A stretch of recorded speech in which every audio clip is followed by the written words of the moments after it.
Oi, alunos! Oi, alunas! Papai e mamãe, se você está me ouvindo também, oi! Que bom estar com vocês de novo. Que bom que a gente está se encontrando mais um dia da nossa Semana Santa e desses estudos que nós estamos fazendo da Bíblia. Eu gosto muito de ler a Bíblia e descobrir coisas novas. Parece que quanto mais se lê a Bíblia, mais você descobre, mais você entende e melhora o que você conhece sobre Deus. Isso é muito importante e eu espero que hoje você possa aprender um pouquinho mais e eu também, dentro daquilo que a gente vai ler. Então você fecha seus olhos junto comigo? Vamos ler? Vamos orar para poder ler a Bíblia? Senhor Deus, muito obrigado, porque a gente tem a oportunidade de ler a Tua Palavra. Abençoa o estudo que faremos e tem misericórdia, cuida de nós. Em nome de Jesus. Amém. Alunos e alunas, olha só o que aconteceu um pouquinho antes de Jesus entrar naquele lugar que eu falei ontem para vocês, o Getsemane. Aconteceu algo muito interessante e envolveu um dos discípulos que é dos mais famosos, Pedro.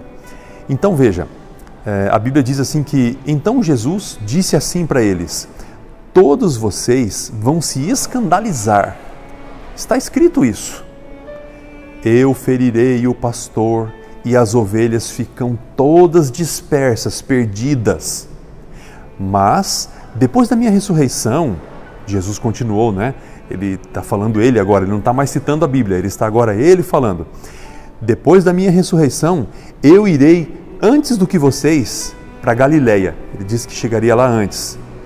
E Pedro deu um pulo no meio da roda, eu imagino assim, pelo menos o Pedro, e ele falou, ainda que todos se escandalizem, eu não vou me perder nisso aí não.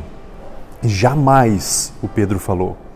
Respondeu Jesus da seguinte forma para Pedro, em verdade te digo que hoje, nesta mesma noite, antes que o galo cante 2 vezes, Pedro, você me negará 3 vezes.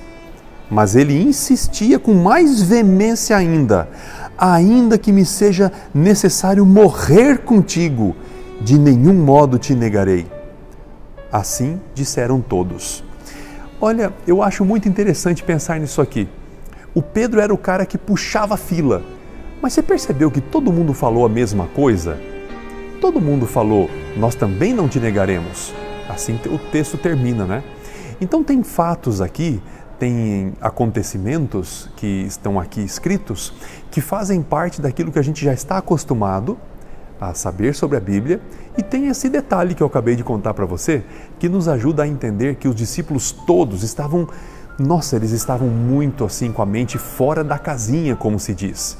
Eles estavam preocupados com coisas que não deveriam estar. Eles estavam pensando coisas sobre o plano de Deus, que Deus nunca planejou. Então, é importante que a gente saiba o que Deus planejou. Sabe o que Deus planejou por você e por mim? Ele planejou morrer. Isso é algo que precisa estar na sua mente, aluno. Você, aluninha que está me ouvindo, escuta essa. Jesus planejou morrer por cada um de nós. Olha o que um dia Jesus falou para a gente. Ele disse assim, ninguém tira a minha vida, eu a dou voluntariamente.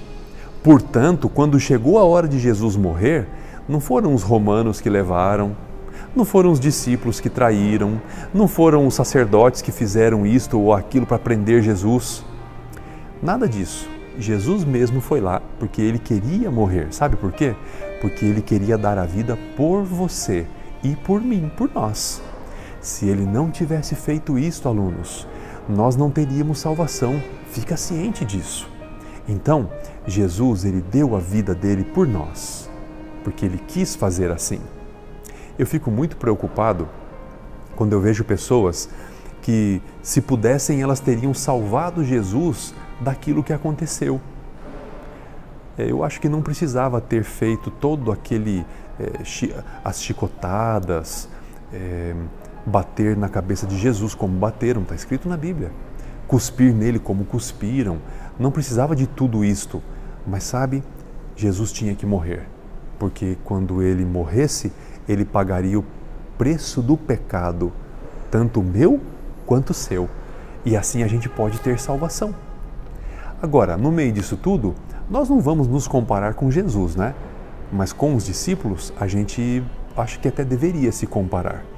Quando nós estamos diante do fato de que Jesus morreu por nós, ou os discípulos estavam diante do fato de que Jesus iria morrer por eles, quando isso está na nossa cara, de frente para a gente, como é que você lida com isso? Você lida com isso de um jeito tranquilo ou você lida com isso de um jeito mais preocupado? Pensa comigo, Jesus tinha que morrer por você e finalmente ele morreu. Só que daí ele ressuscitou e ele foi na frente para encontrar com os discípulos lá na Galileia, como ele falou que faria. E você? Jesus já veio na sua frente e ele quer te encontrar. Você tem encontrado Jesus? Ou você se mantém naquela negação? Jesus não devia ter morrido, tadinho de Jesus. Gente, Jesus quis morrer, porque se ele não morresse, a gente não seria salvo. Você entendeu? Eu estou repetindo para você, porque é importante que você se lembre disto. Acredita no que eu estou dizendo para você. Jesus passou por isso tudo, porque ele te ama e ele me ama. Ele não quer perder nenhum de nós. Então, quando a gente se coloca no lugar dos discípulos, pode ser que o galo, que é o despertador lá daquela época, pode ser que ele esteja cantando e você esteja ainda não percebendo que você continua de alguma forma negando a Jesus. Eu, faz alguns dias, pus o despertador, meu celular, para despertar. E eu aprendi uma coisa, eu tenho que pôr 2 horários.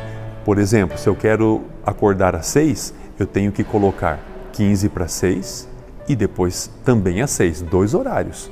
Porque se eu não faço isso, eu não consigo acordar. Eu acordo e daqui a pouco eu estou dormindo de novo. Sabe o que eu descobri? É muito gostoso acordar e voltar a dormir.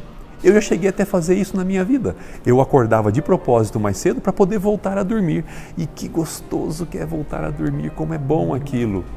Na nossa vida, às vezes, a gente quer inventar um jeito de servir a Deus, um jeito de enxergar a Deus, que não é o que Deus quer para a gente. Pedro estava pensando assim. Por isso ele falou, eu vou morrer pelo Senhor, eu vou fazer tudo pelo Senhor. E ele falou que ia fazer tudo, mas não fez nada. Percebe? Palavras difíceis essas. Tudo, sempre, nada. Eu nunca te negarei, disse Pedro. E Jesus falou, não, Pedro, hoje à noite você vai me negar. Então, muitos de nós que estamos aqui, a gente precisa aprender isso. O plano de Deus é o plano de Deus, tem que se cumprir. O plano da gente pode talvez se cumprir. E a gente precisa entender que Deus, Ele quer que o plano dele se cumpra em nossa vida, mesmo que o nosso plano não se cumpra. Porque se o nosso plano se cumprir e o de Deus não, nossa, que futuro nós teremos, alunos? Que futuro nós teremos, papai e mamãe? É melhor que o plano de Deus se cumpra, mesmo que para isto ele tenha que morrer. O mesmo Jesus que falou assim, Senhor, se for possível, tira de mim isto.